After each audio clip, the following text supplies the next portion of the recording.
Yay.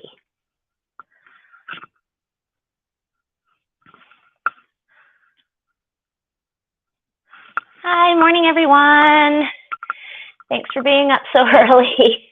No, it's not obscenely early, but it feels like it after yesterday, right? So I'm Sabrina.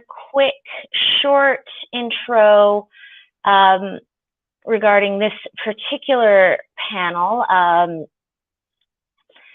So for those of you who were not in on the panel that I did yesterday, I've been in Lolita since about 2004-ish. But in this case, we're talking less about Lolita and more about tea, because that is what we are all here for. When I was in university, when I was getting my undergrad, I got a chance to work at a Chinese tea shop that opened here in Denver, where I was going to university. And it was run by a certified Chinese tea master from Sichuan province. And she was like, the tea masters actually go to schools if it's like a university thing. They start going to school to train as experts in tea when they're like teenagers, like middle school, high school age. And this is pretty much their entire life. It is very strict, rigorous training. So they really know their stuff, basically. They are the experts. And this is one of the longest standing traditions that they have in China. So it was really an honor to get a chance to work for her, even if all I was doing was serving tea. And I thought I knew a lot about tea when I went to work for them, and very rapidly discovered that I did not. So, yeah, it's, you think you know tea, and then you realize that you will never know tea. For example, when I went there, I thought that when I started working at Seven Cups, I thought that there were basically, 3 or 4 types of tea. I thought there was green tea, white tea, black tea, and I wasn't entirely clear if oolong tea was its own type of tea or if it was also black tea. And I found out that I was completely wrong. That there are actually 5 types of actual tea, plus several types of tisanes. I also thought that tea came from all over the world, and I learned that technically you can get tea from all over the world, but historically, no, tea comes from one region of the world. And everywhere else that it comes from is basically a combined result of imperialism and also greed on the part of many, many, many countries. So there's a whole lot of layers to the history of tea. And what it all more or less boils down to is, when you think about it, tea has shaped the history of the modern world more than probably any other money or product in history. We're talking spices, we're talking gold. No, it's all about tea. It all comes down to tea, which I am more okay with when you think about it. I feel like tea is a bit more worth going to war over than some of this other stuff. But if you gotta go to war over something, it might as well be something delicious, right? So I will just talk a little bit about that, the history / we'll start with what makes tea tea. So tea itself has to come from a specific plant for it to be tea. And that plant is the Camellia sinensis plant. That can be a tree, it can be a bush, it can be a larger bush like a series of hedges, but for it to actually be tea in the traditional and scientific sense, it has to come from the Camellia sinensis plant. If it does not come from that plant, it is not tea. It is what we call a tisane. So anything that is an herbal tea is not technically tea. If it is made from a flower, if it is made from a plant that tastes or has similar properties to tea, but is not Camellia sinensis and therefore does not have the exact same properties as tea, it does not count. It might taste delicious. It might make you feel like tea. It might be brewed the same as tea. It's not tea, but it is still yummy. And the Camellia sinensis plant originated in East Asia, primarily in China and parts of Southeast Asia. You get it a little bit in Japan and a little bit further south as well, like heading down into Vietnam and towards Cambodia and Thailand too. But it originally started growing, it was originally discovered growing in the Shandong Mountains around in China. And it rapidly spread around that area because most of the climate in eastern and southeastern China is very, very beneficial for this plant to grow. It likes to grow in mountainous regions where there's lots of water, but it's also very cool and then very hot. It needs very specific conditions to grow, but it's a very hardy plant, so it likes those conditions to be very changeable. It's a very adaptable plant that once it's planted, it'll stay there, but it has to have the right conditions to start growing there in the first place. Which is why when people started going, we need to take this plant and move it elsewhere because we're sick of going to China and other parts of Asia to get this tea, it was so hard to find places where it would start growing, but once it did, it really took root there. And that's also why most of the places where the Camellia sinensis plant has had the most success in growing where it was not originally from have been places like India, and I'm failing to know my directions here, but I want to say that is West Eastern Africa, like around Madagascar. I can't think. I'm bad at directions. I can't read maps. Ask anyone.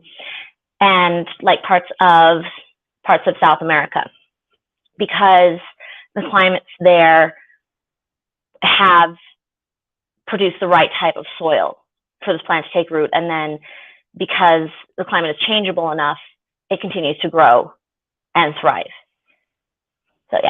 So yeah, tea has to come from the Camellia sinensis plant. It grows in a variety of places around the world, but originally only started in Asia, originally in China, and then it started moving around the rest of East and Southeast Asia. There are several types. Only the specific hat leaf juice. I kind of want to know what hat leaf juice is now. It's an O. Hot. I can't. It's clearly too early for me to be able to read. Wow. Bravo. So yeah. The reason I talk about tea being so historically significant is, again, the Camellia sinensis plant started growing in China, and why people decided that this was going to be such a powerful thing is still kind of a mystery. But more or less what happened, thanks for understanding, Jamie. More or less what happened is, legend has it that one day there was an emperor in China. I want to say that it was Longjing is the name usually attributed to it because there's a famous tea named after him. Longjing was just relaxing under a tree one day, doing imperial things, probably thinking deep thoughts or writing poetry because they did that a lot, and drinking some hot water because I guess that's what you do when you're outside on a hot summer's day in China. And these leaves from a nearby plant just drifted into his water, and instead of going, ew, leaves, and throwing this out, he decided to just sit there and see what happened to the water, because there's not much else to do in ancient China in like pre-BC, like early BC times here. He takes a drink after a while, after observing all the beautiful colors that the water turned, and goes, hey, this is good. And then he decides to see what happens if he empties that water but keeps the leaves in there, and sees what happens again if he puts new water in it. And this is how tea is created. At least that's how the legend goes. And that's where we get our first green tea from, which is the Imperial Longjing, which is the oldest, as far as we know, the oldest green tea that is still in existence. So yeah, Longjing discovers tea, supposedly, and China goes absolutely wild for it. This is the hot new trend. Everybody wants it. Tea is the best thing ever. And it literally becomes currency in ancient China. I've just discovered that you guys can hear my wife laughing in the background. My wife is British, so this is particularly entertaining as you've got Chinese tea student, British person, and then back to America where we disrespect our tea like crazy. So this is a fantastic circle of tea here. Yeah, China has changed forever. We've got tea being used as currency. The fancier tea you've got, the better your status is viewed of, and you don't just like hoard your tea, you share your tea. People come over and it's like jewels in Europe, in like Renaissance Europe. People come over and they look at what your tea is. You share it. You have them sit down, you give them your tea and go, hey, check this out. Do you see how amazing this tea is? Do you taste this? Aren't we amazing? Like, can you imagine how wealthy we must be to be allowed to have this quality of tea? Can you just imagine? And the higher quality of tea, the less oxidized it is. And this is where we're going to get into the types of tea. There are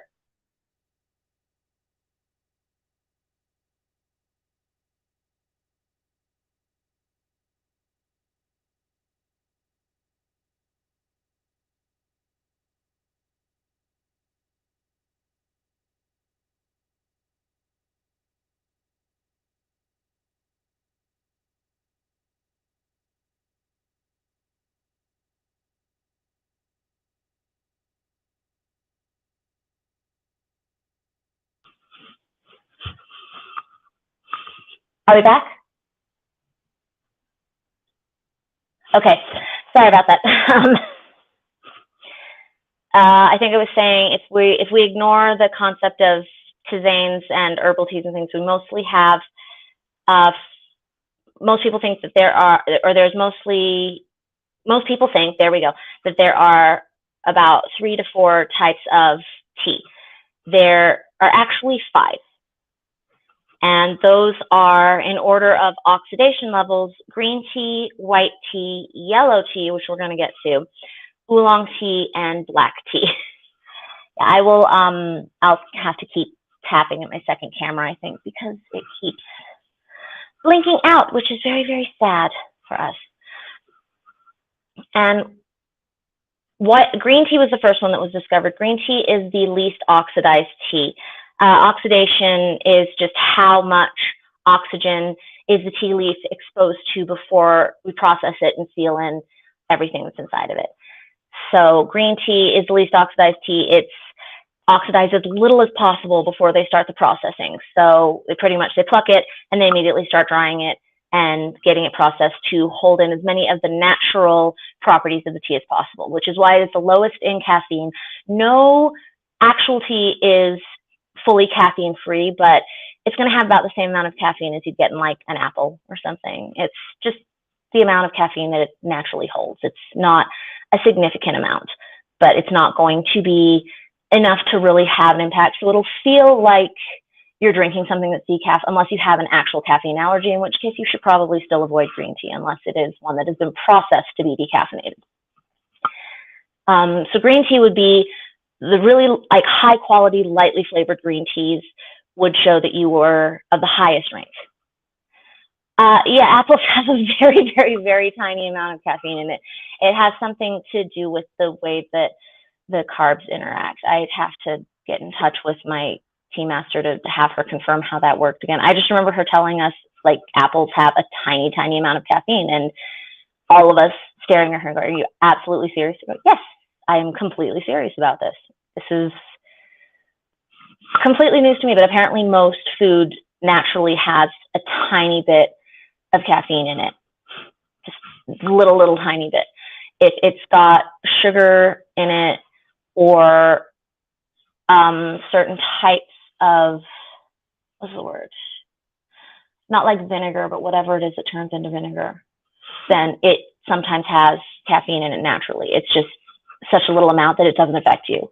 But that's part of why it perks you up a little bit when you eat it. It gives you that extra kick, and it has to do with the way that your body processes it when it's breaking it down and turning it into energy. It just creates caffeine.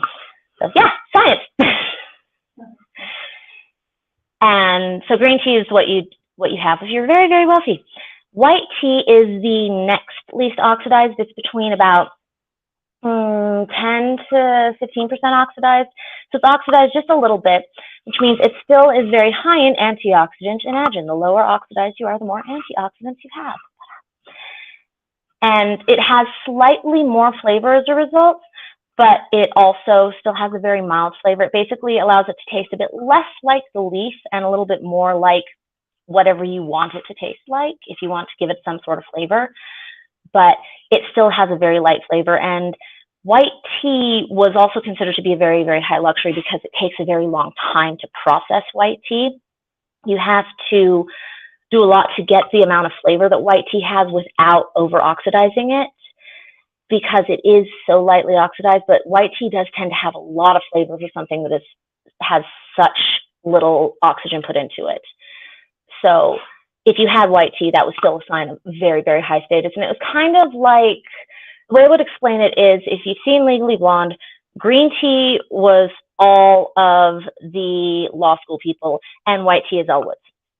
The white tea is you bragging about how much money you have, and green tea is you going, no, we don't have to brag about how much we have. We just have it.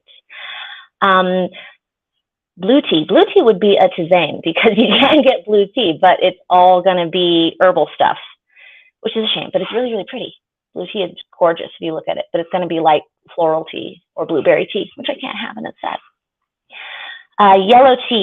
Yellow tea, when it was made, was not considered to be a particularly luxurious tea. It's about 10 to 20% oxidized. Nowadays, if you were still using tea as currency, yellow tea would be like bricks of gold, because until about 70 years ago, yellow tea did not exist again. It went out of existence. Oh, someone else that can't have blueberries. Yeah, I'm not alone. Yellow tea, there was an emperor at the end of, I want to say the Qing dynasty, who was not, well, it was the end of a dynasty, which should tell you all you know. And this emperor was a little bit more interested in writing poetry and being seen as a great artiste than actually ruling an empire. And he's kind of like was it Louis XVI and Marie Antoinette of China? He did not really care about what was going on, and the fact that there was massive famine and raids from foreign people and like foreign invaders, and lots of people dying in his kingdom, including right in the imperial city. And he's just like, no, I'm writing poetry. You guys should be paying attention to me. I am an artiste. And one of the things that he did was he wrote all these elaborate poetry and elaborate poems and books about tea, specifically his favorite types of yellow tea. And he would write incredibly detailed, like treatises practically, on how to make yellow tea. And so after they overthrew him, they're like, everything this guy did, we need to get rid of.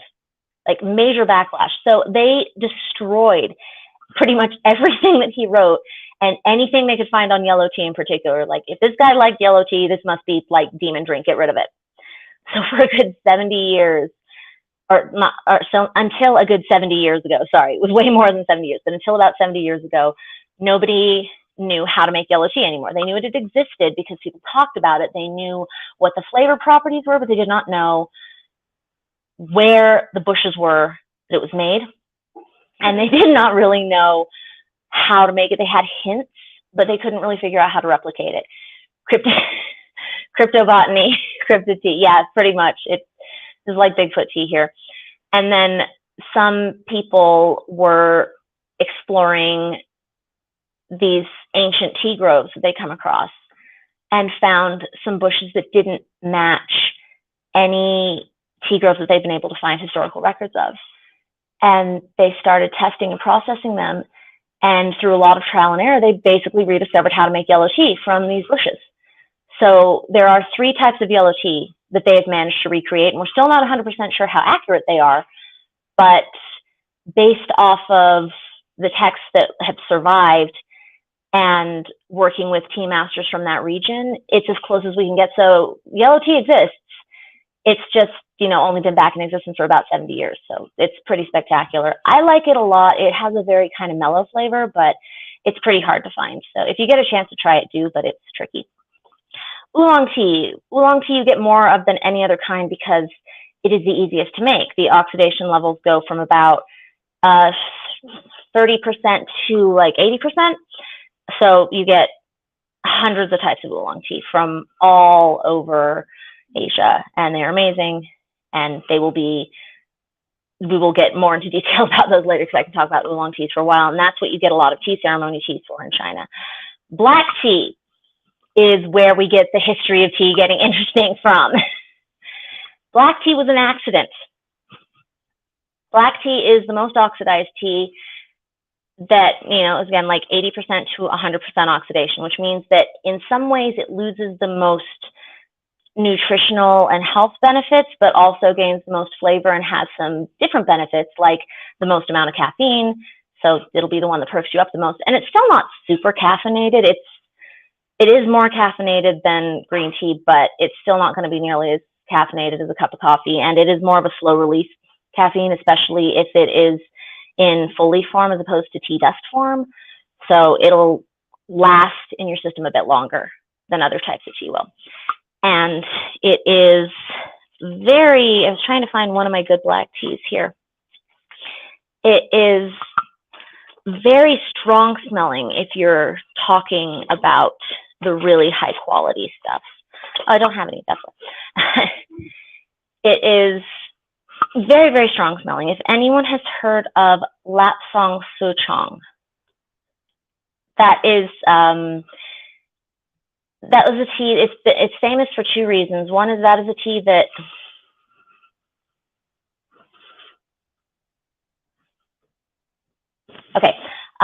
if anyone's heard of Lapsang Souchong, that is a tea that was made famous for two reasons.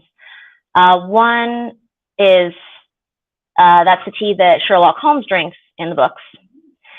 And two, that is the preferred tea of the royal family. And it is notable for being particularly smoky. And this is where things get fun. So legend has it that, so we have a lot of trading with the West going on at this point. And in China, tea is currency, tea is what you trade. And you've got all these traders from Europe coming in and being like, okay, so we're trading for spices, we're trading for silk, we're trading for all this stuff. When do we get in on this tea? Because you're giving us silk, you're giving us all these other spices and things, but you guys don't seem to be willing to give us these leaves. Like, when are you going to give us these leaves? What's the big deal about this drink? When do we get in on this? And so China starts trading with the tea, but they're charging an arm and a leg for it.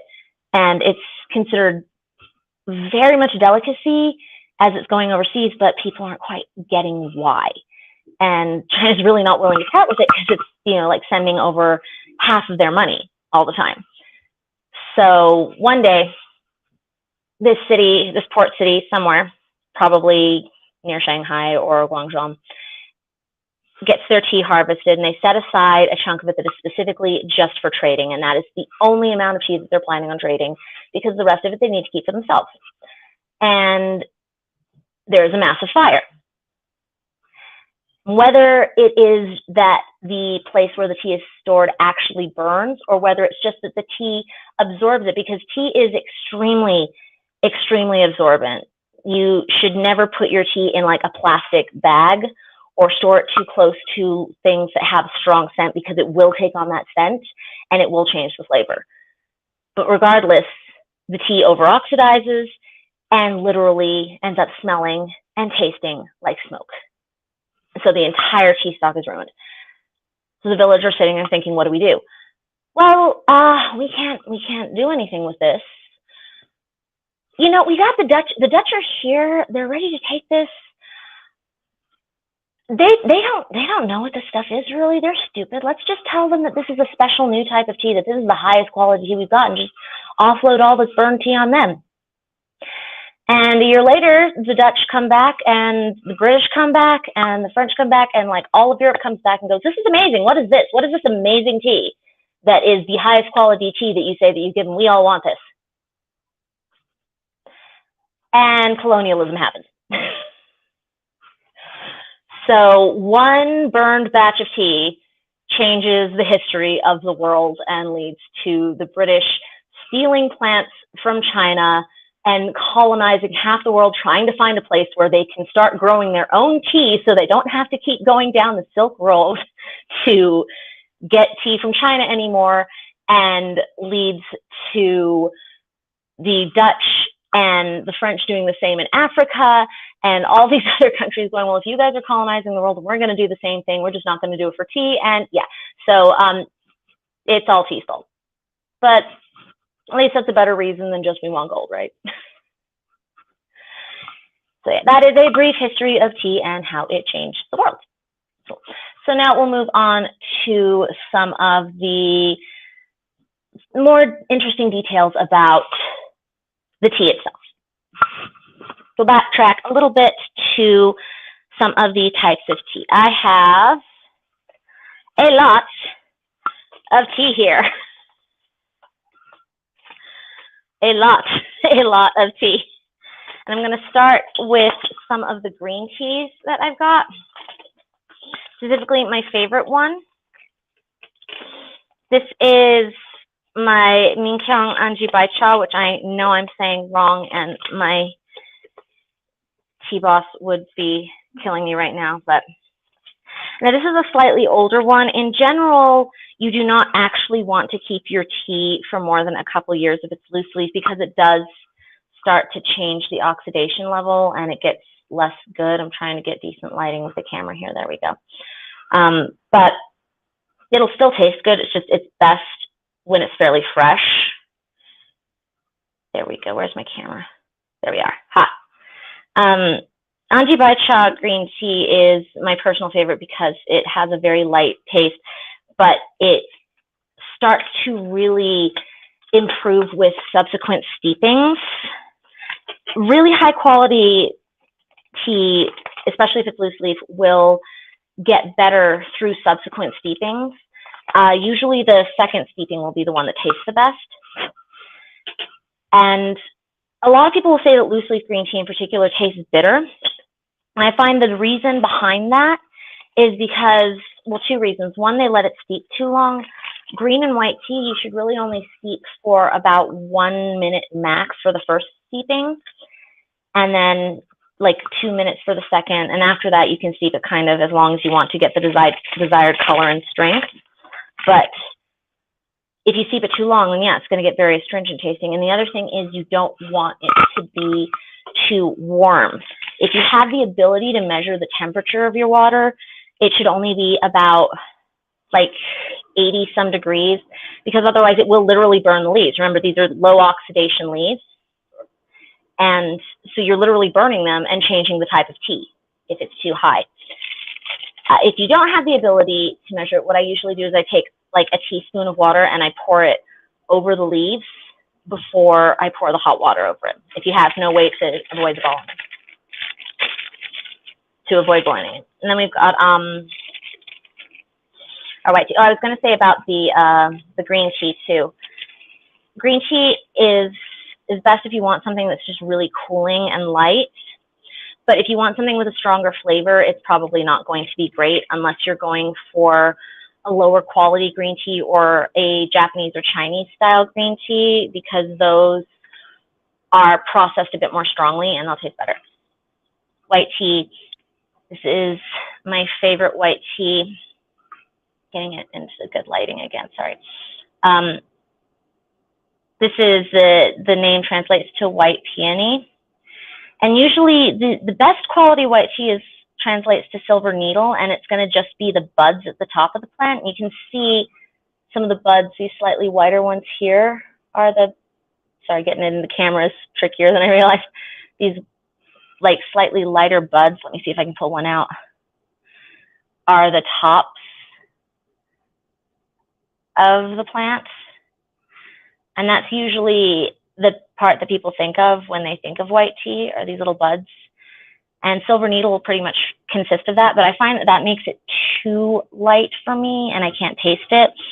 I like the white peony, the Bai Mudan best, because it's got a mix of the slightly lower quality leaves. And I think that gives it a better flavor, especially in subsequent steepings, because white tea usually has a slightly fruitier flavor. So you get the nice light flavor of green tea, but with, especially if you like sweeter teas, you get something with a little bit more flavor and kind of a natural sweetness to it. So this is my favorite of the white teas.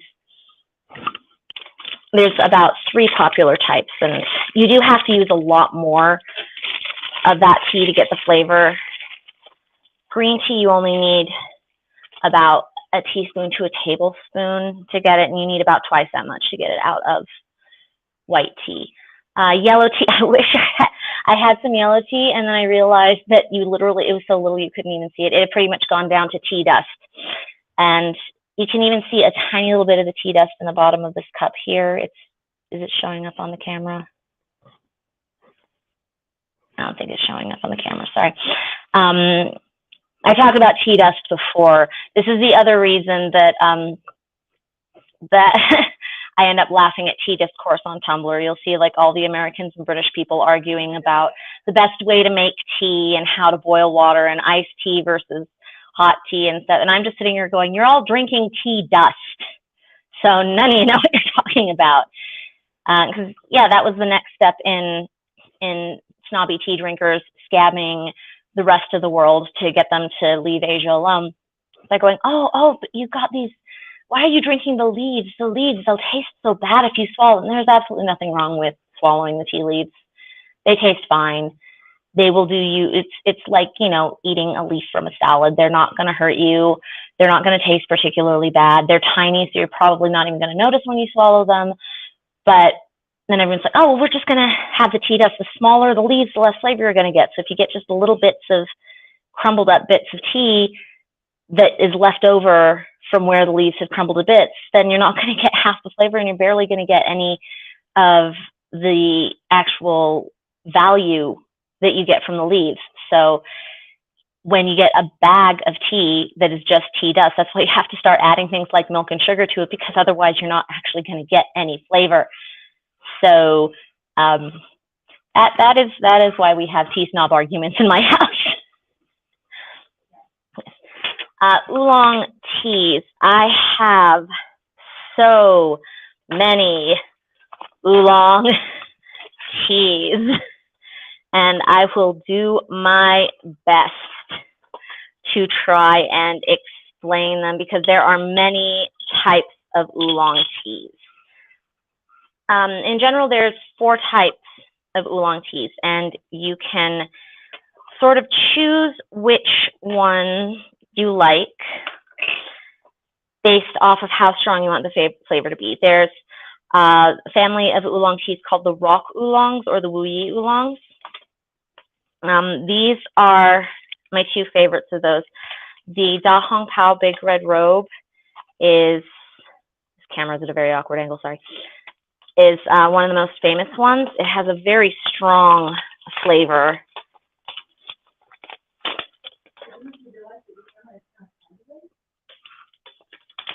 Is it?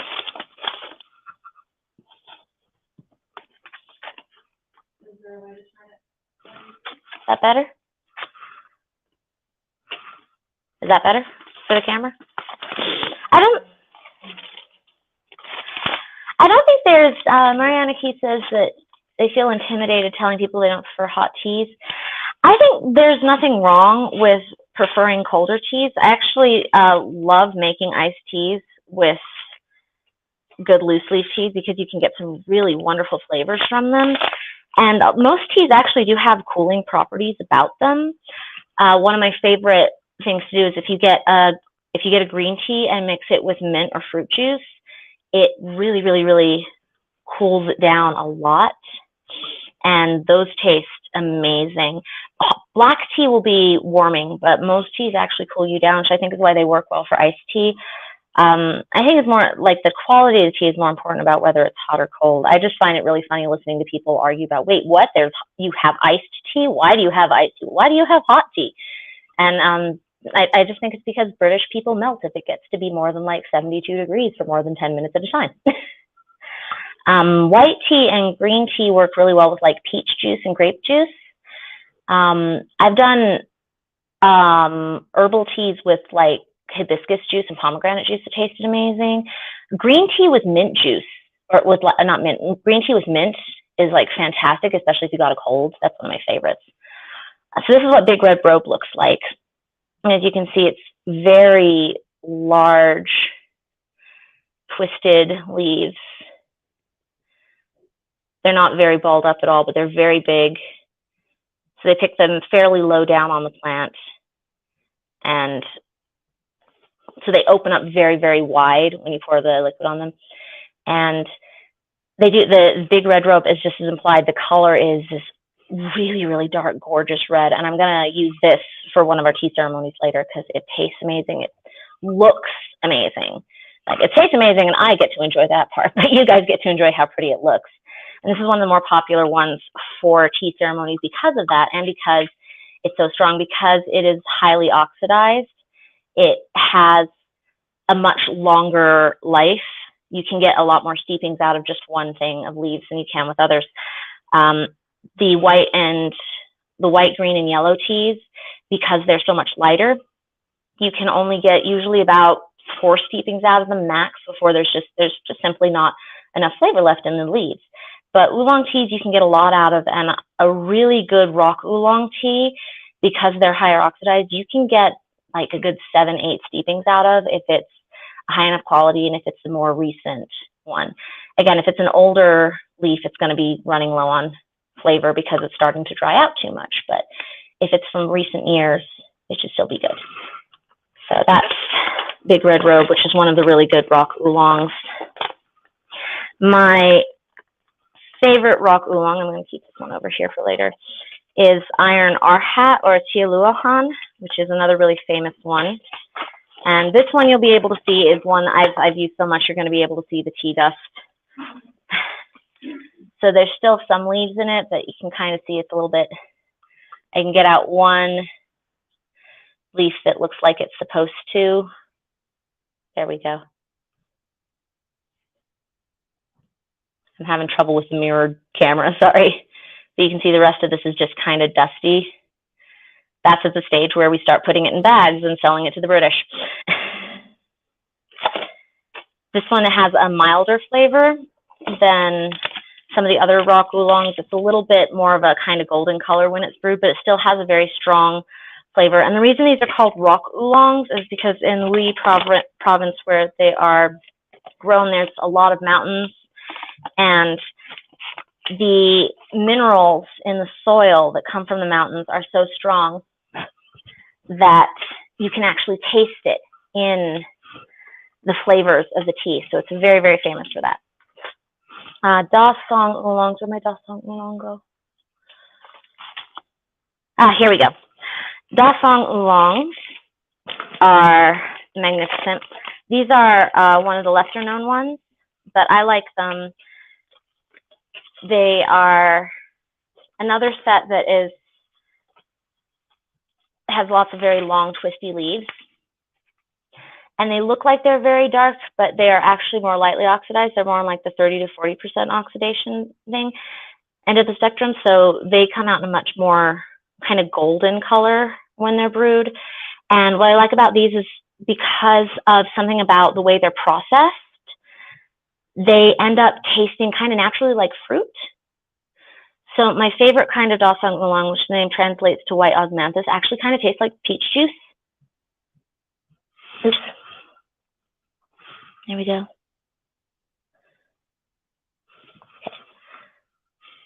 So these come out very, very pale when you brew them.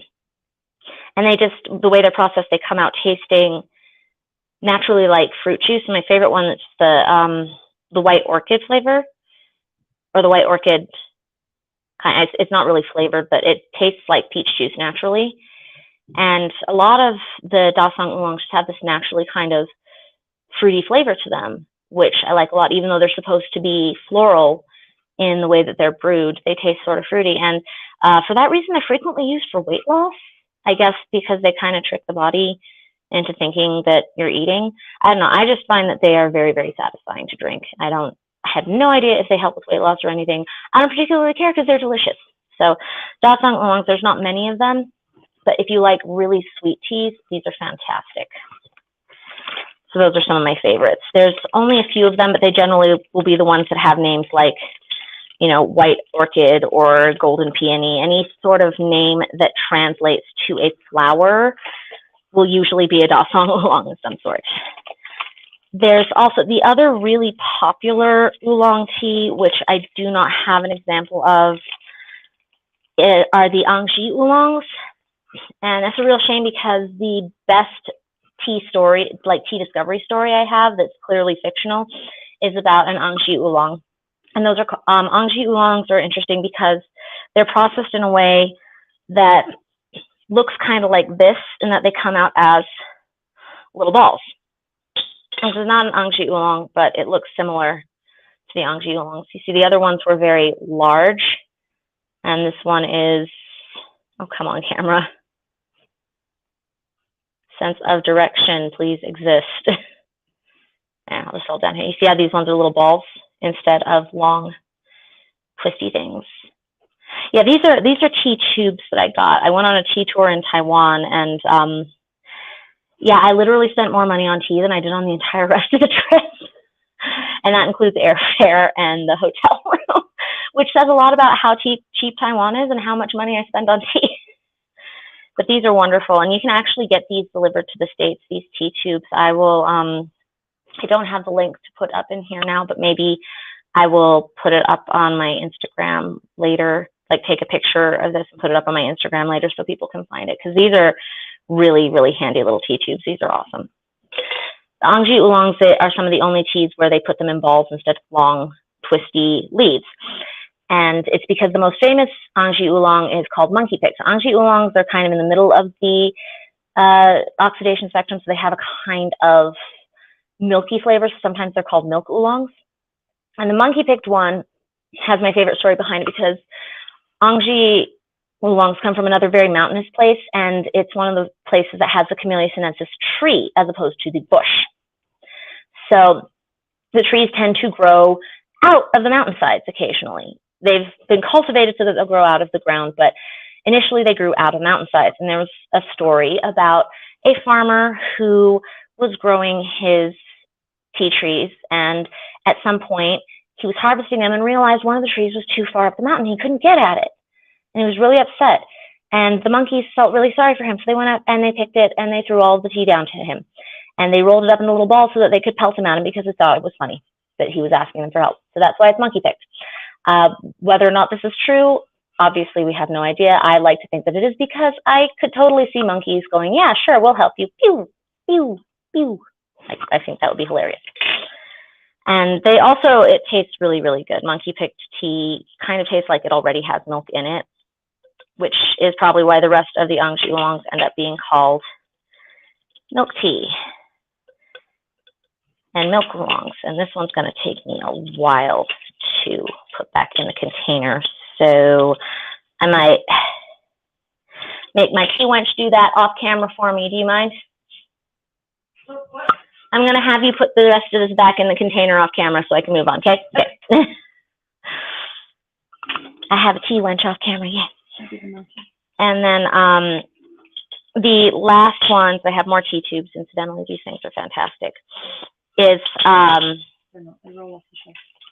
the others are the Taiwanese oolongs, which are a completely different thing. And I want to open this one up for you guys because it is magnificent.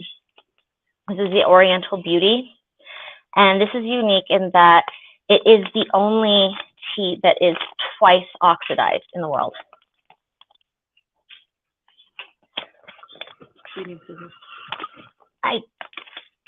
I've got it. So what happens when they make this is usually you don't want any kind of bugs nibbling on your tea, right? It makes that just is not cool.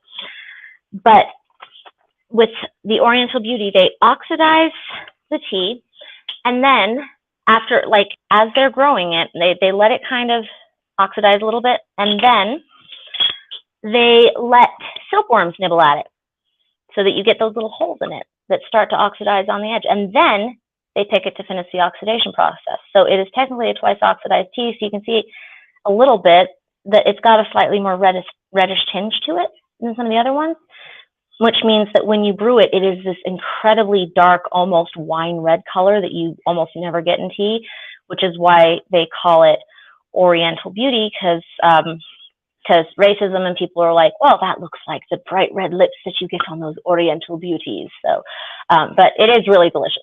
It tastes very, very rich and very fruity, and I love it a lot. And I wanted to show you guys this one because it is the only tea in the world that is done like this.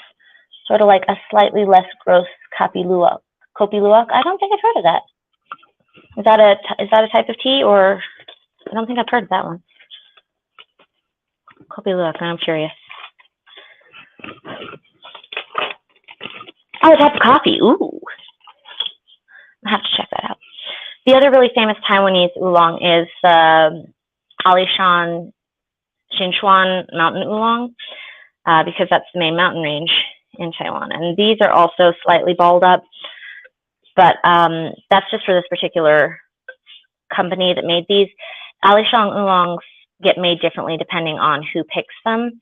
So each place has their own style of making them. This one, you can kind of see they like actually ball it up on the stem in fairly large balls. Other places will keep them larger leaves. Some will make them smaller leaves. Some will have just the small balls. So the Alishan oolongs will have a lot of different variety, even though they all have the same name. So Taiwanese oolongs are very unique in that sense, and that you'll get a lot of oolongs with the same name, but they have very different flavors. And they are very competitive with their oolongs in Taiwan as well. They do a lot of different competitions on a yearly basis where they'll take the same type of oolong and just see who can make the best variation of a new kind. And they're just any Taiwanese oolong is going to be delicious, especially if you like kind of buttery teas. Taiwanese oolong teas are my favorite kind of breakfast teas and teas to have with snacks because they're just very buttery and yummy. Black teas, we've talked a little bit about black tea, so I kind of feel like there's not much point in showing you a Chinese black tea because you've probably seen them. I'm going to show you one that doesn't get talked about much. It's considered a black tea, but it is also a unique one. And this is called pu'er. And this is the only tea that you actually want to care about how old it is because it is fermented. So these are actually come from tea bricks. And ooh, amaretto rose black tea. That sounds amazing. Oh my gosh, yum. So yeah, this comes from a tea brick, and this started originally with poorer Chinese families. They would take their tea, and if it was really, really high quality, what they would do is they would stick it together in bricks and wrap it up in paper and bury it underground so that it would be like inherited fortunes for futures. And as a result, the tea would ferment and get better with time. And you can get drunk off of this stuff, not like proper drunk, but you can get tea drunk off of really, really good pu'er tea. I have one of my pu'er bricks here. You have to chip this stuff off with a knife. You can see, like, that's where I got this off of. Originally, I chipped it off with a knife from this whole block here. And this one was from 2006. So it's not a super old one. And when I got it, it really wasn't at all because that was 2008, I want to say. But you want to keep it on the brick as long as possible before you chip it off, and then you chip it off once you're ready to drink it. But you do get a really strong earthy flavor from this. It kind of smells like a campfire, or like, you know, the ground around the campfire more specifically. That's really good. This is what we would recommend to people who were trying to switch from coffee to tea, who said they wanted a really strong flavor and something that felt like it was more highly caffeinated. And this is also one of the best teas to do like tea and cheese tastings with, the way you can do wine and cheese tastings with, because it, again, you can get tea drunk off of this, especially if it's a really old one. We got a pu'er brick into the tea house once that was 35 years old. We got about 7 steepings out of that after, you know, less than 30 seconds, we had still bright red tea coming out of it. And it didn't feel like anything was happening, but we did get a couple of our regular customers coming up to us and going, do you guys realize that you're giggling and talking about the Saved by the Bell sex tape in the middle of the workday in the middle of your tea house? We are? We are. Huh. We're being that loud? But luckily, it was the middle of the day, and we just had regulars in on a weekday. But so, if you want the experience of being drunk without actually being drunk and just feeling like that relaxed, sure, really, really good way to get drunk without actually getting drunk and feel nice and relaxed. But yeah, just maybe don't do it if you have a tendency to talk about Dustin Diamond's porn tapes. That's a fun one.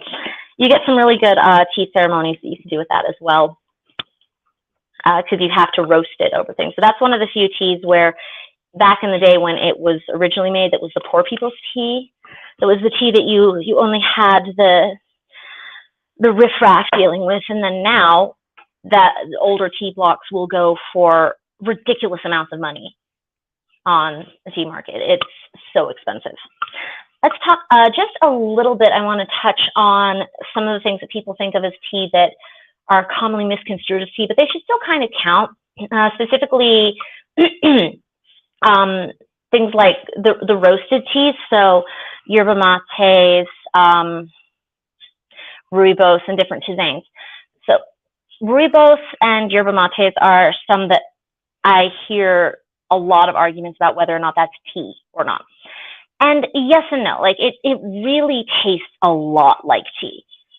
So I don't blame people for thinking that it is, because it does. It tastes very, very similar. But it's not, because it comes from a different plant. Now, the plant that it comes from is related to the Camellia sinensis plant. So it's not like people are completely wrong in their assumption, but it's just not quite the correct assumption. And it does come from the same sort of environment. So like if you were looking to make tea and you didn't have a way to do so easily, then you wouldn't be wrong to decide that you wanted to do something from the plants that lead to rooibos or yerba mates. And that's probably why a lot of African and South American cultures took to tea so readily. It was just, it was kind of already what they were doing. But it does mean that there's a lot of misconceptions about those teas. They are made similarly, but they do have to be roasted rather than oxidized to be produced. And that's the main reason why the main difference between those types of plants and the Camellia sinensis plant. You just have to oxidize the Camellia sinensis plant and then dry it, but you have to actually roast some of the other related tea plants to get them to do what they need to do to become tea. And then tisanes are mostly the herbal teas, which we've talked about a little bit. They are delicious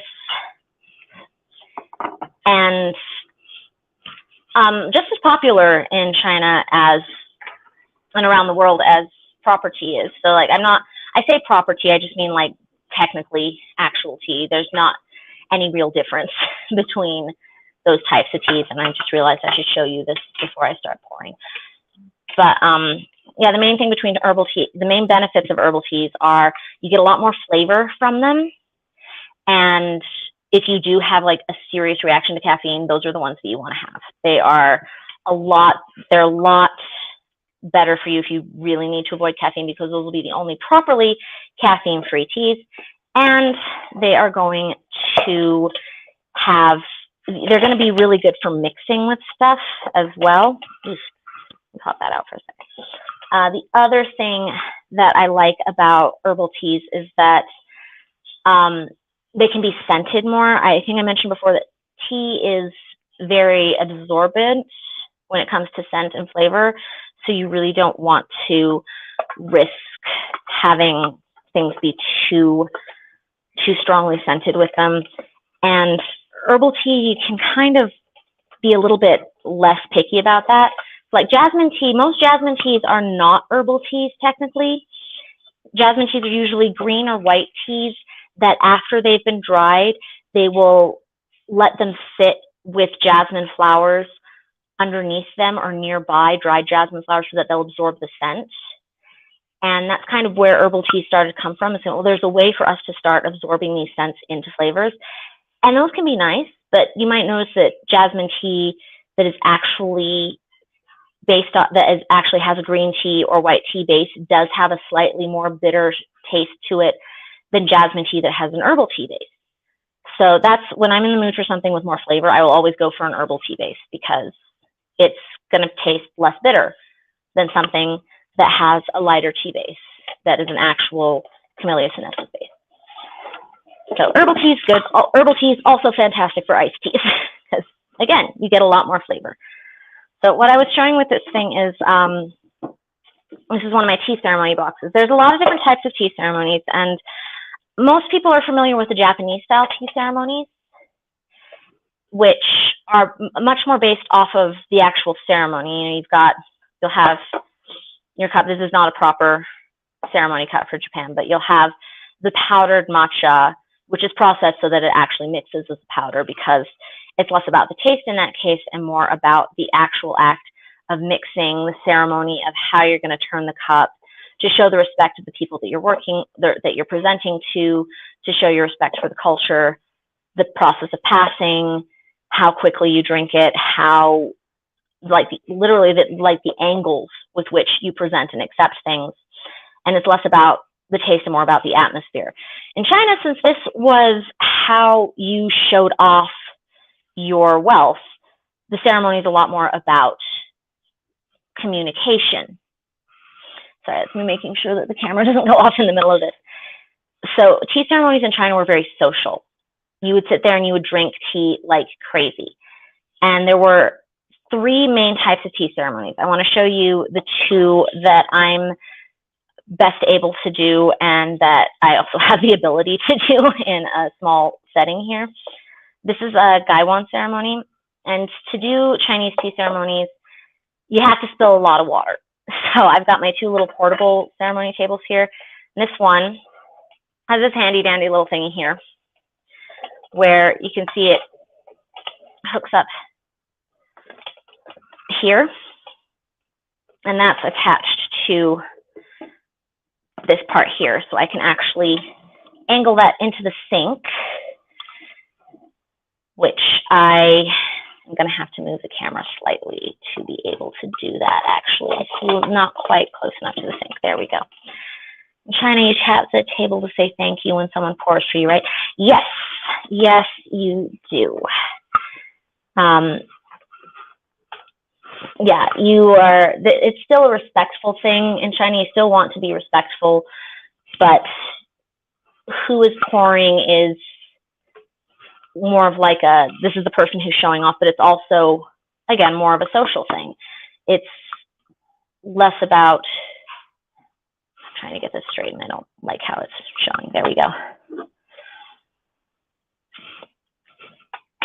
Sorry, I lost what I was saying.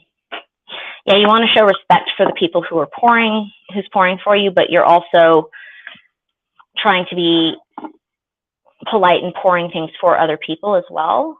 So it's important that you show respect for everybody that's gotten a chance to pour for you. So you want to, once they've poured, you'll usually do something like, you'll take your drink and then, thank you, kind of thing. Depending on the type of cup. For this ceremony, which is a Gaiwan ceremony, that's how you do it. This is a Gaiwan, this type of cup here, where you've got a lid. Sometimes you'll have a plate that goes underneath it, but the important thing with the Gaiwan is that you have this kind of wobbly lid that doesn't quite sit cleanly on here, you can see. Yeah, that was intentional. It sounds scary, but that is intentional, because that's the point. It doesn't sit cleanly, and it has to have this bit here. So you can do that. So you can, if it's a Gaiwan ceremony, you tap the cup. And then Purple Dog, Rachel's right. The 2 fingers is for the other type of ceremony that I'm going to do in a minute.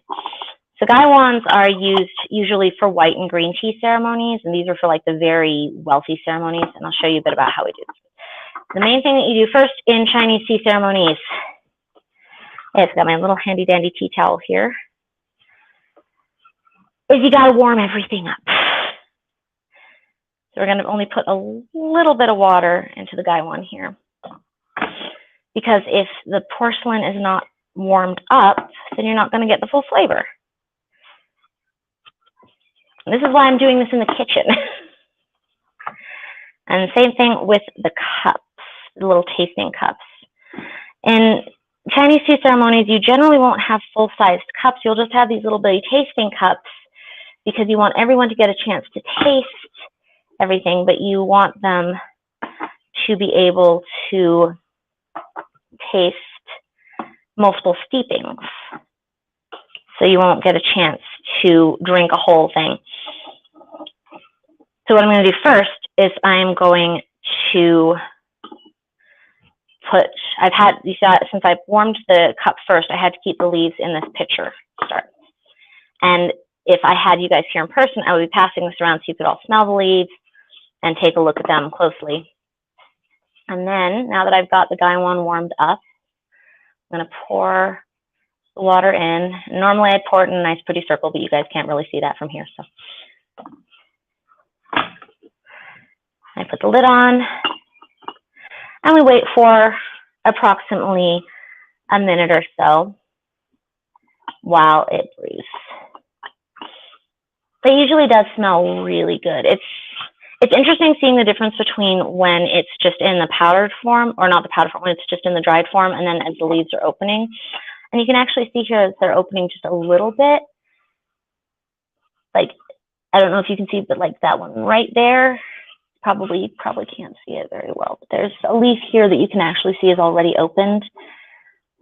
And I don't know if you can, let me see if I can lift it up enough that you guys can see that already some of them have opened. It's hard to see with the reflection, I guess.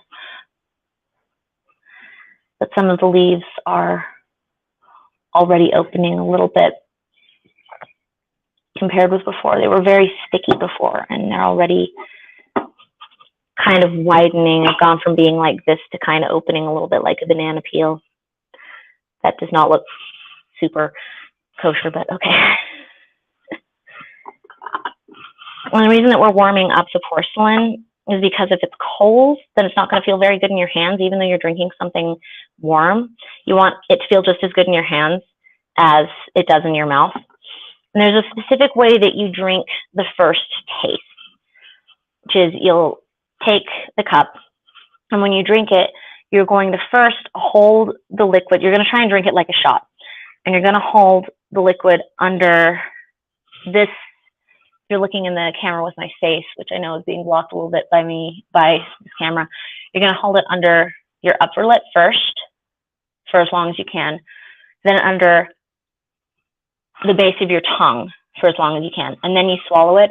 And the reason you do that with the first steeping, which is when it's hottest, is because that's actually going to open the pores in your mouth, so you'll be able to taste the flavor more, which is kind of cool.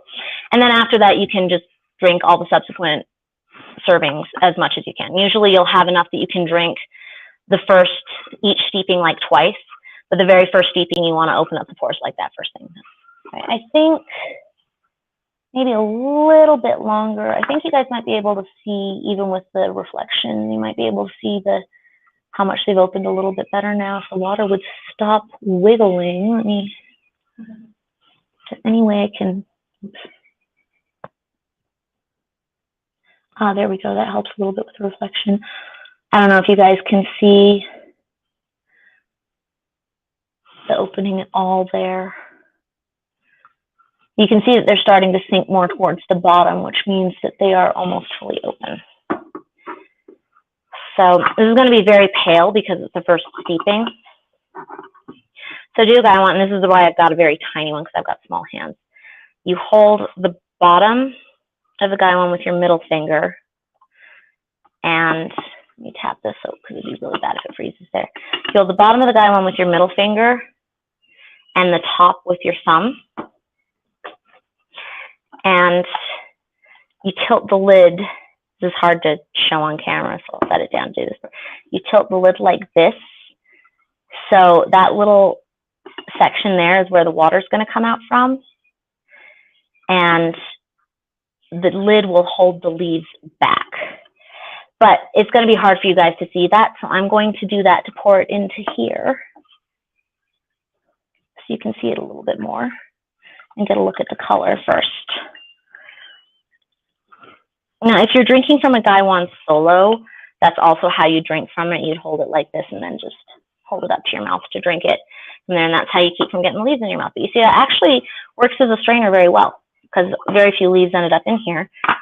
And there's very little liquid left in here. Anyone here has watched Avatar: The Last Airbender and has paid as much nerdy attention to the tea scenes as I did? The scenes where we meet Toph Beifong's family for the first time, they are drinking Gaiwan tea because they are very, very, very rich. So if you ever rewatch that scene, specifically where they're in the Beifong's house, you can see that they're drinking Gaiwan style, and it's kind of interesting to check that out. So they did their research on tea culture. So I'm going to pour a little bit of this into each of these. You can see there's just enough in here for each tasting cup. I've got 6 of them, but I did a smaller one for this since you guys can't actually taste it. And then the ceremony, normally if you can cut back to the main camera here for me, I'll move that for a second. So yeah, then you would smell it and go, smells delicious. Pass around the Gaiwan serving and go, oh, look at the nice open leaves. Oh, they smell so good. And then again, you take your tea, hold it under here, hold it under your tongue. And then take your next sip. And I feel bad drinking all 3 of these because you guys can't have them. Tea wench, you want tea? You want to come have some tea on camera really quick? Yes. But I'm not dressed up. That's your fault. She's upset because she's not dressed up. That's your fault. Have some tea. Cheers. Click.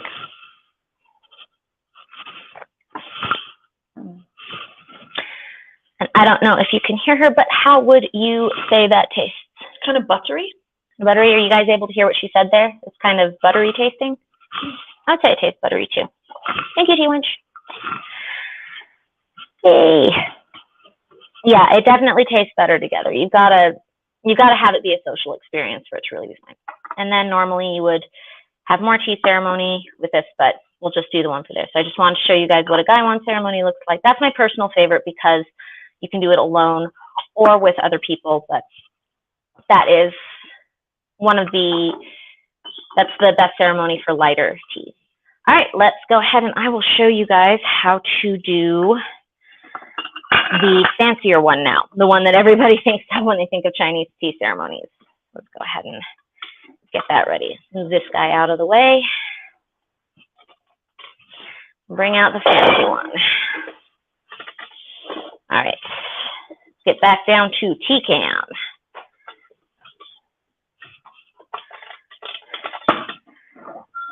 All right. Tea can still on? Yes, it is. Okay. Cool.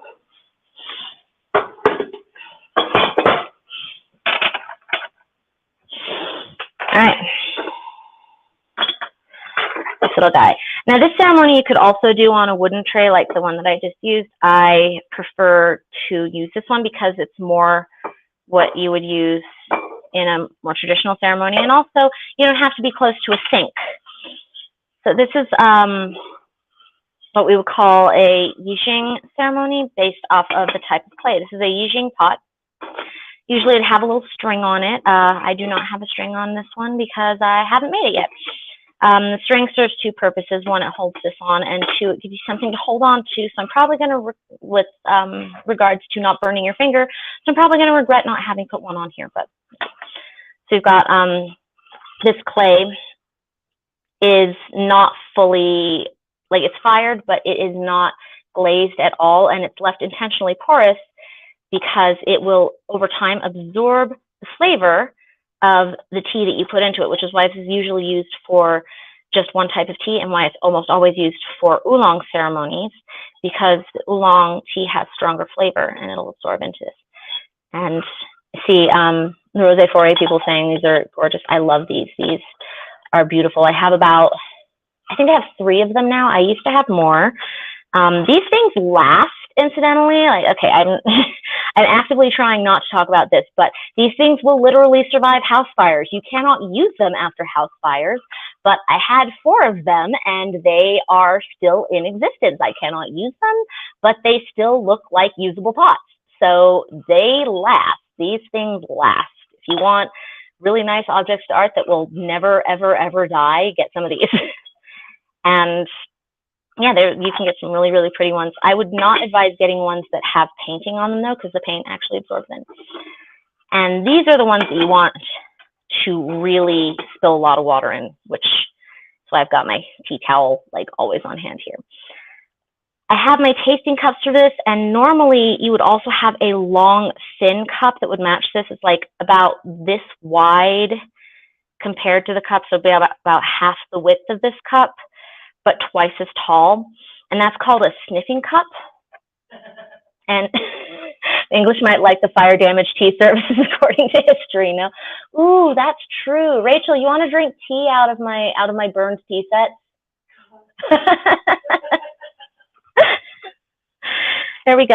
So if I poison my wife, I can blame you guys, right? That's your guys' fault. Right. Okay. Sorry, she's not English. I should clarify that. I'm sorry. Is that grounds for divorce for the Scottish wife? There we go.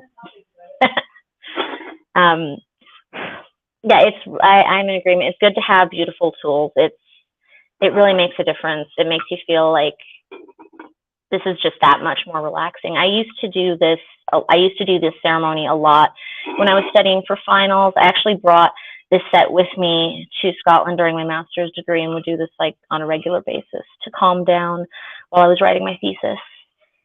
It works.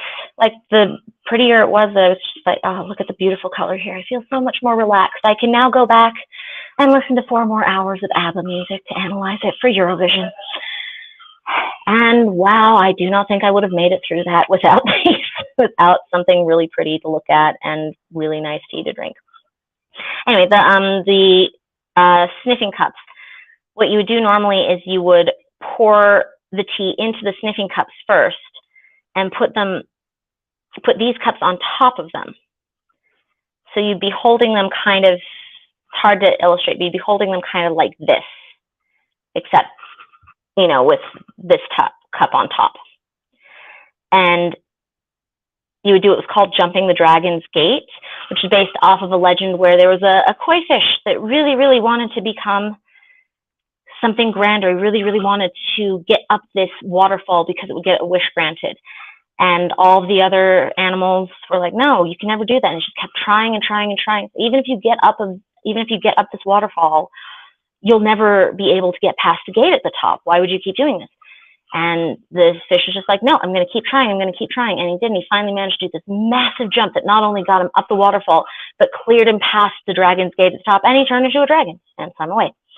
So what you do is called jumping the dragon's gate. So you're holding your stiffer cup, which is full of tea, and your taster cup, and you flip it over so that all the liquid from the sniffer cup goes into this cup when you lift the sniffer cup up.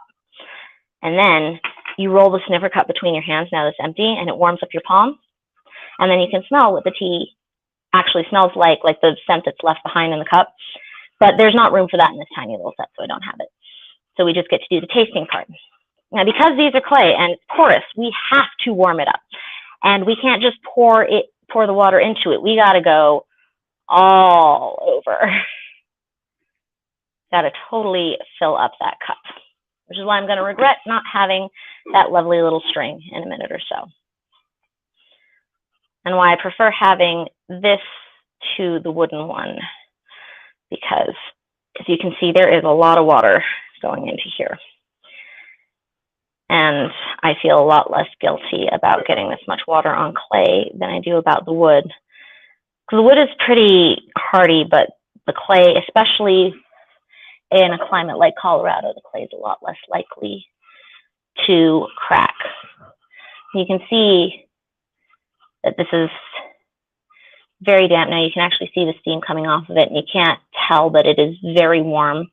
I like to joke that after working in a Chinese tea house, you develop asbestos fingers. So this is warm even for me. Like, it's not boiling, but this is starting to hurt after holding it for a bit. Now I've got my Da Hong Pao, which tastes delicious. And I'm going to do 2 steepings of this one so you can see the colors of this. And I'm going to use these so you can actually see the shape of the leaves as I pick some out to go in.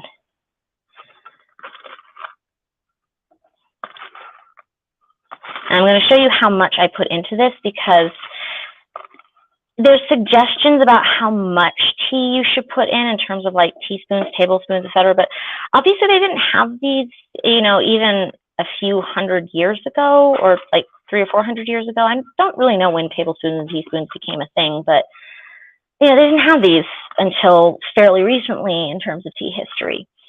So how are people supposed to know how much you put into stuff?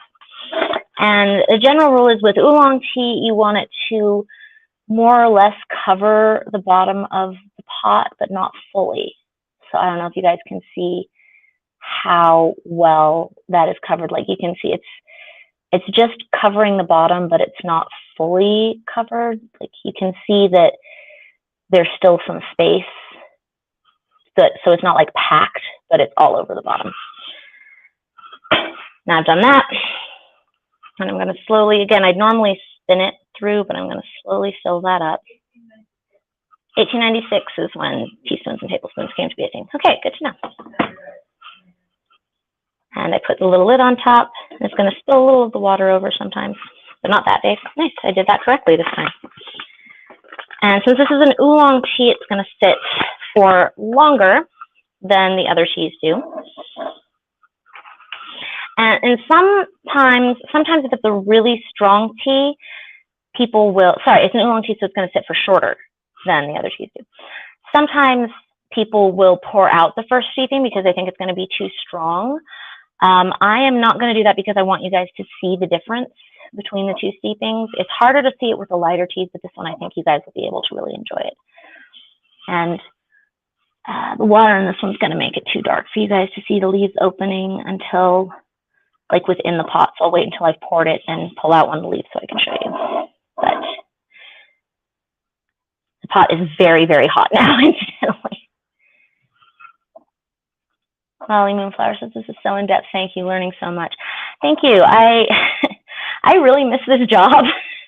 I got to say, I loved working for this tea house so much. I was there for about 2 years, and then they closed down while I was, like just after I came back from Scotland. I was really heartbroken. They still have one store in Tucson, Arizona. So if anyone is ever in that area, I highly recommend swinging by 7 Cups, find Chinese teas. There's other really good Chinese tea houses around the States. I'm just partial to those guys in particular.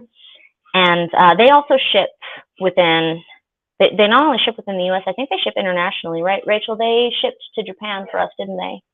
Yeah, they shipped overseas too. But yeah, if you can find a tea house that, any kind of tea house that at least knows the difference between green, white, oolong, black teas, and herbal teas, they will probably be able to get you some really good stuff. And I think, what's the name? There's a tea house on Pearl Street Mall in Boulder that, no, not Dushanbe. There's a chain place that, yeah, there's this chain place that's all over the States that does a lot of these Kucha House of Tea that also does these tea ceremonies. You can see them in person. That smells like it should be good. So I got my little cups. I'm going to pour that in. So you can see, since this is the first steeping, it's a little bit lighter. Oops, no, come back.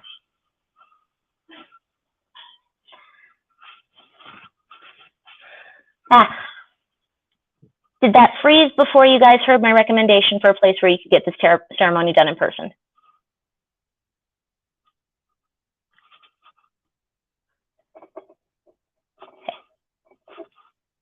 Okay, cool.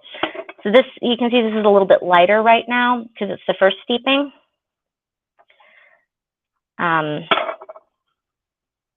But so we've got our first little steeping here.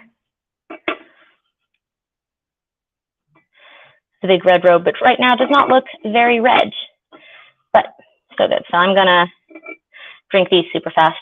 T1, you want to help me drink these really fast? Kucha House of Tea, yay.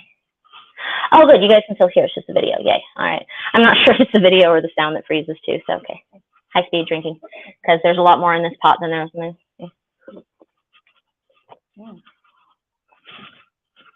Big Red Robe has a very nice, big, full flavor. Yeah, I like this one. It's hard to describe. Yeah, this is a more kind of minerally flavor, I think. Yeah. And I'm gonna pour a little bit more of that because I need to pour enough that we can get the leaves out. Summoned by tea. Another one.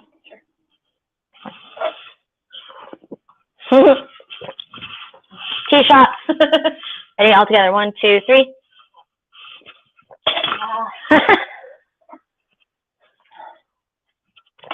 This is how you party in our house. This is how you party in the Zurashide household. What was that Japanese word for like having a very sensitive mouth? Amaguchi? Yes. Baby mouth? Baby mouth. Okay. And now I can show you guys what the leaves look like when they're open. Like you can see they're a little bit more open now. Let me find one that is more open because this is the first steeping, they're somewhat open. But with the second steeping, they're going to be really open. And you can see that it's taking up a little bit more room in the pot now than it was before.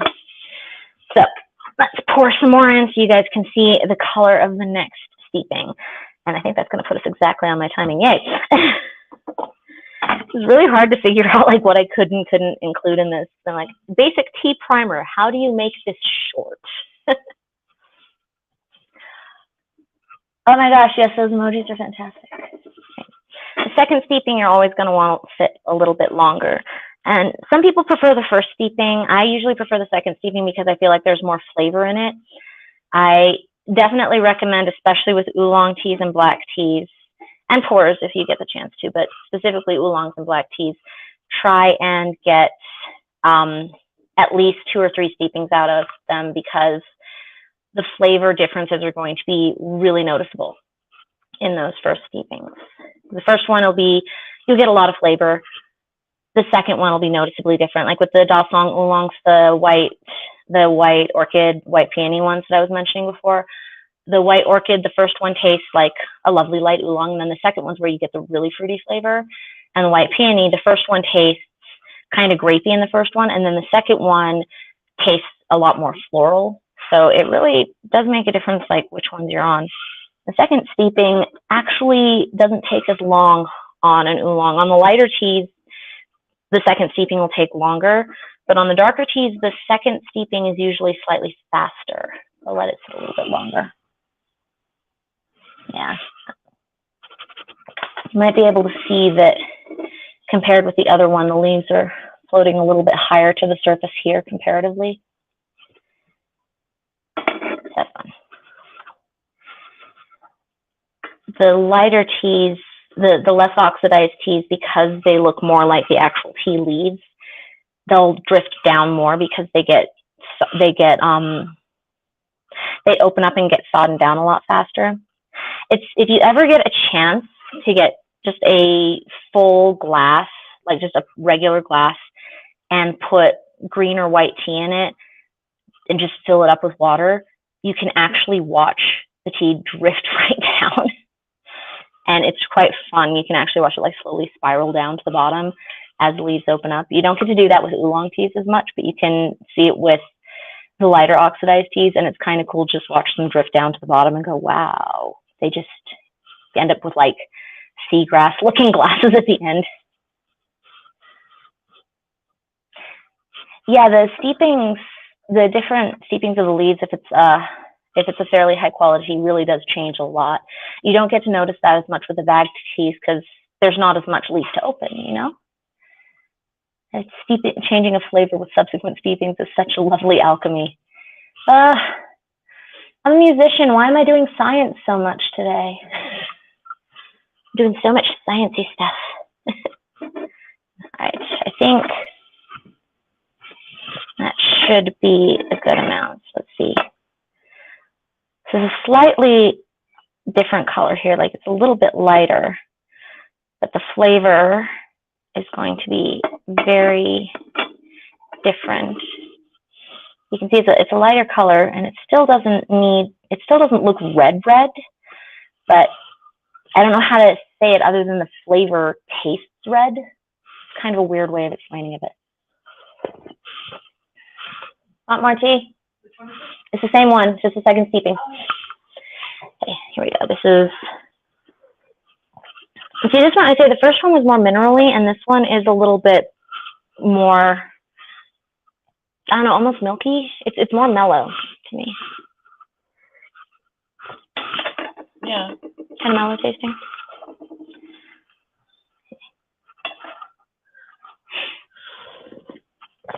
It's definitely less hot, even though it's still boiling water. I think it's less warm tasting.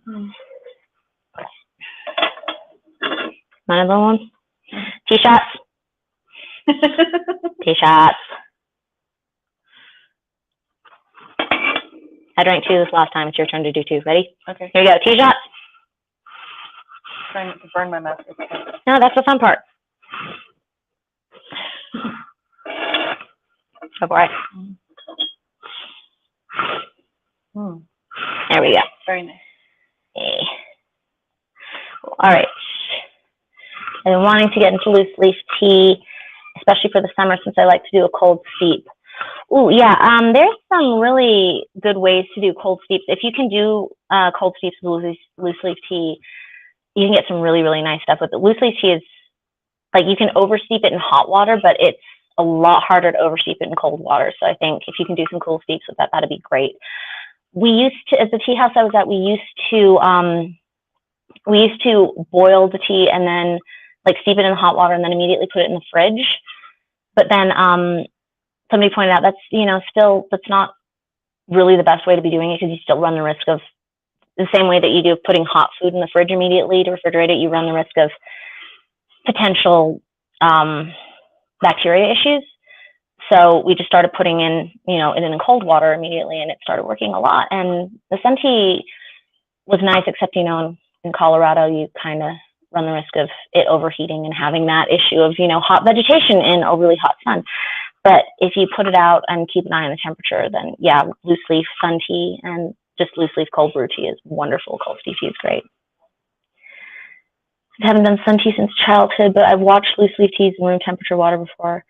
Impressed with some flavor when I was expecting them. Yeah, you get a lot more flavor out of this than you would expect. And I would say, for as much as I have been trash talking bagged teas for this, and as much as I will call Lipton tea the devil forever, Lipton does not make terrible iced tea. I will give them credit for that. Lipton tea is good if you want to make a basic iced tea. I can show you how much more the leaves have opened here now if you guys want to see it all. They've opened up a lot more here. Okay. The second steeping, they opened up quite a bit more.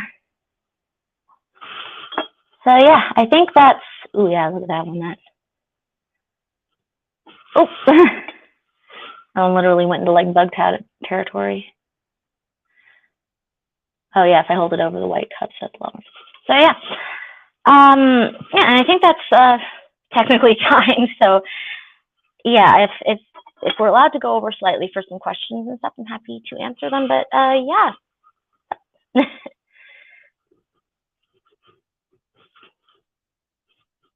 Cool. I will put away the tea can then for now, so that I can just focus on, like tapping on it to make sure that it doesn't freeze or anything. But good. Hey. Yeah, I guess before any questions, I want to say thanks so much to Rosé Foray for letting me talk everybody's ears off for 2 days in a row, and also for all the fantastic panels and events and opportunities that just putting on a lot of fun things for the last couple of years, even though they've been digitally, and for a chance to meet and interact with so many great people. I've enjoyed it a lot. And I hope everyone else has had fun too. And I'm going to enjoy shopping for the next couple hours before everything closes down. Oh, thanks so much. I'm glad that people learned a lot and enjoyed this. I'm glad to know that me talking about tea is interesting to people other than me.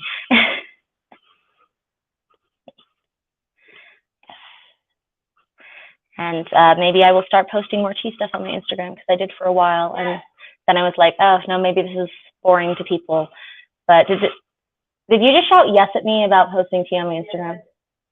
You don't even like half of my tea. Oh, okay, fine.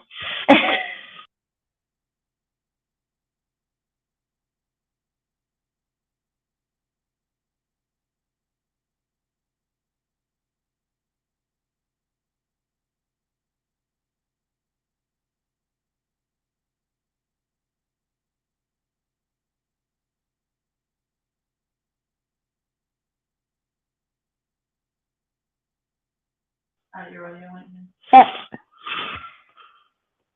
So yeah, am I back? Yay, okay. So yeah, if anyone's got questions, you can either ask really quick now or message me on Instagram, or I guess I have a Twitch now, but I don't know how often I'm going to be on there to do stuff because I have no life ever. And yeah, so thank you guys so much, and I hope that everyone enjoys the day. And yeah, I don't. It's not that I don't have a life; it's that I have too much life, and that people who are going to tea parties and stuff enjoy them all. Okay? Have a great day, everyone.